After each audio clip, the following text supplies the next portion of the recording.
فأصحاب الميمنة ما أصحاب الميمنة وأصحاب المشأمة ما أصحاب المشأمة والسابقون السابقون. الحمد لله رب العالمين. Хвала Аллаху, Господу миров. Я свидетельствую, что нет божества достойного поклонения, кроме Аллаха, и что наш господин Мухаммад – его раб и посланник. О Аллах, благослови и приветствуй миром нашего господина и любимца Мухаммада, его семью и сподвижников.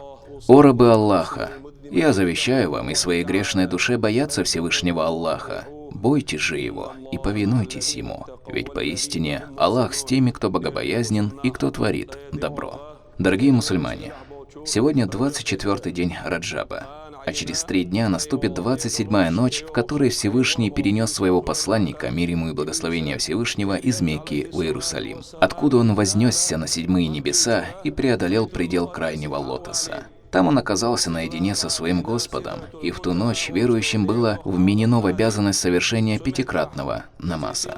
Всевышний отправил к своему пророку животное из рая по имени Бурак и перенес его в Иерусалим, где его ждали все ранние посланники и пророки, мир им, а затем по велению ангела Джибриля, мир ему, он совершил с ними молитву, будучи их имамом. Это указывает на то, что наш посланник, мир ему и благословение Всевышнего, является самым великим пророком и печатью всех посланников. Затем Джибриль вознесся с ним на 7 небес, в каждом из которых он встречал пророка и приветствовал его.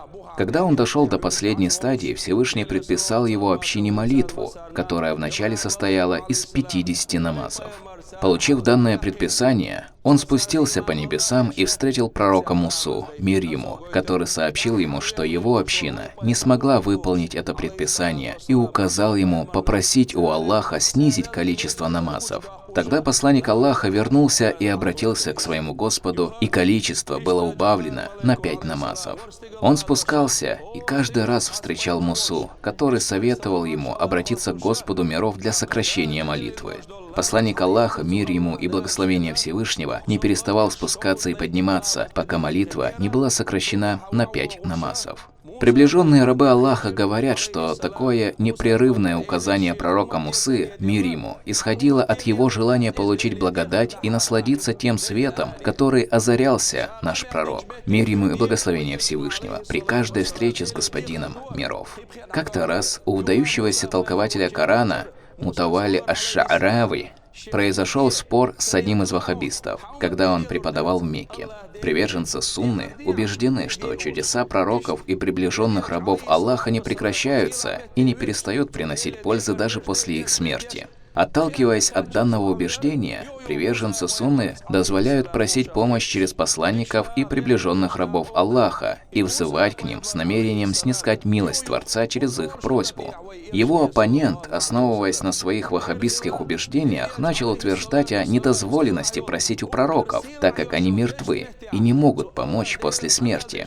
Аш-Ша'рави спросил его, связан ли запрет взывания к ним с отсутствием пользы от них после их смерти. Тот ответил утвердительно. Тогда Аш-Ша'рави напомнил ему, что все верующие единогласны в том, что пророк Иса, мир ему, все еще живой и вознесен Аллахом на небеса, в которых наш пророк, мир ему и благословение Всевышнего, встретился с ним и приветствовал его.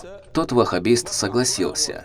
Аш-Ша'рави спросил его, является ли пророк Муса, мир ему, из тех, кто умер и покинул этот мир. Ваххабист ответил «да». Тогда Аш-Ша'рави спросил, когда наш посланник вознесся на небеса и получил предписание совершать молитву в ее изначальном количестве, кто указал ему снизить количество для его общины, став причиной пользы и облегчения для его последователей, живой Иса или умерший пророк Муса? Тот сказал, что умерший Муса. Тогда Аш-Ша'рави указал ему, что польза от человека связана не с его смертью или жизнью, а от могущества Аллаха и его дозволения. Ведь пророк Муса, мир ему, умер, но при этом он принес пользу нашей общине, сократив для них молитву. Если бы пророк Муса, мир ему, не подсказал это нашему посланнику, мир ему и благословение Всевышнего, то мы были бы обязаны совершать 50 молитв в день. Но благодаря ему сегодня мы совершаем 5 намазов, а получаем награду 50 молитв. Вот таким образом египетский ученый Аш-Ша'арави оставил своего оппонента без аргументов. В ночь Вознесения Всевышний Аллах предписал нам всего лишь одно поклонение – молитву, что указывает на высокую степень данного предписания перед Аллахом и на большую ответственность в его выполнении. Посланник Аллаха, мир ему и благословение Всевышнего, приказал мусульманам велеть совершить намаз своим детям, достигшим 7 лет. Таким образом, дети будут приучены к намазу с малых лет, а родители выполнят свой долг перед Господом миров. Когда они достигнут зрелого возраста и молитва станет для них обязательной, то не будут испытывать трудностей и нерадения в ее выполнении. Пусть Господь миров по своей милости одарит нас благодатью ночью Вознесения. وأقول قولي هذا واستغفر الله لي ولكم.